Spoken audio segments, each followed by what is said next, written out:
You're at the airport, boarding pass in hand, bag by your side, and everything feels normal.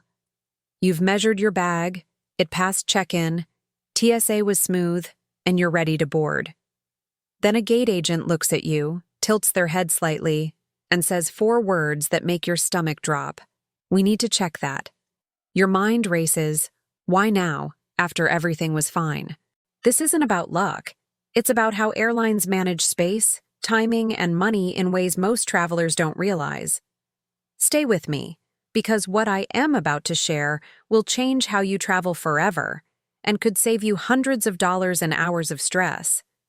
It's not your bag, it's the rules. The gate bag sizers are often smaller than the check-in sizers, even if it's the same airline. That bag you carefully measured at home might barely fit, and the moment an agent scans it, they can tag it for gate check. And yes, they do this even if it passed TSA, even if it fits overhead, even if it's perfectly legal.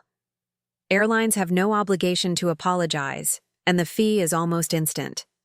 A carry-on or personal item that seems harmless could suddenly cost you $65 or more. This is why so many travelers, especially older ones, get caught off guard. They follow the rules, they do everything right, but the system has evolved and they haven't.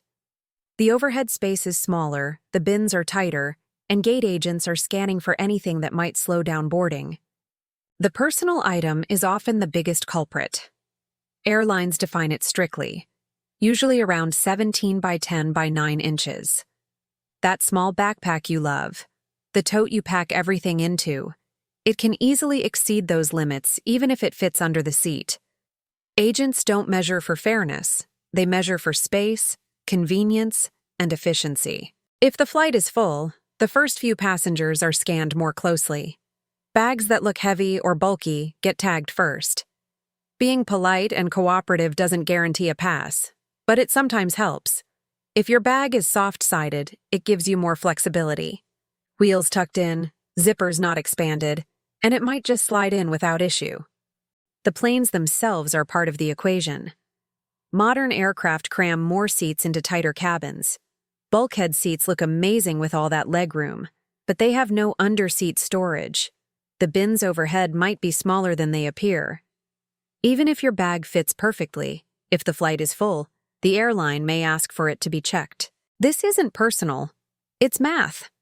Airlines want boarding to move fast, and every inch of overhead space counts. The same bag that made it onto your first flight might get rejected on a connecting flight because a different airline or aircraft has different policies. Budget airlines love to advertise carry-ons, but the sizers they use are deliberately tight. That duffel bag you've traveled with before might now be a $65 problem. Hygiene on airplanes is another hidden issue. Tray tables are touched by hundreds of people and are rarely cleaned properly. Seatback pockets hold your phone, snacks, and who knows what else from previous passengers. A pack of sanitizing wipes in your carry-on is not optional. It's essential. Wipe down everything before you touch it. Hot drinks from the plane's tanks are not as safe as they seem.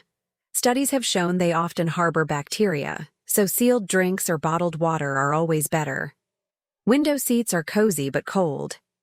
The plane's exterior temperature can drop far below freezing at cruising altitude. Even in paradise, a light jacket or sweater in your carry-on will make the flight infinitely more comfortable. Flight timing and seating can make a big difference in your experience. Early flights tend to have fewer delays, smoother air, and less turbulence. Booking the first flight in the morning can save you stress and frustration. Surprisingly, sitting at the back of the plane can have perks too. Flight attendants are closer, there is less traffic in the aisles, and sometimes you get snacks or drinks without waiting. A small win that improves the journey more than you might expect. Neck pillows are lifesavers for sleep, but don't fully inflate them before takeoff. As the plane climbs, cabin pressure expands the air inside, so a slightly underinflated pillow works perfectly mid-air. Airplane food is usually disappointing, but there is a simple hack. Order a special meal, even if you don't have dietary restrictions. They are prepared in smaller batches and loaded first, often making them fresher and more enjoyable than the regular options. You'll also get your meal earlier, giving you more time to relax, read, or rest. Airline policies aren't about fairness or safety as much as you might think. They are about control, efficiency, and revenue. Your experience, your comfort, your wallet all intersect with how the airline manages boarding, baggage, and space. Now that you know these secrets, you can travel smarter. Measure your bags carefully, pick your seats wisely, bring the right items, and plan your timing to minimize stress. These small tweaks will save you money, frustration, and time, and make flying feel less like a hassle and more like part of your adventure. If you've ever been blindsided at the gate or faced fees you didn't expect, you are not alone. And if you want to discover even more tips, including how to take advantage of personal items, under-seat space, and airline quirks that most travelers miss, make sure you watch the full video. These strategies will completely change the way you fly and keep you ahead of the hidden rules that airlines hope you never notice. Trust me, once you start using these tips, airports and planes will feel a lot less stressful and a lot more under your control.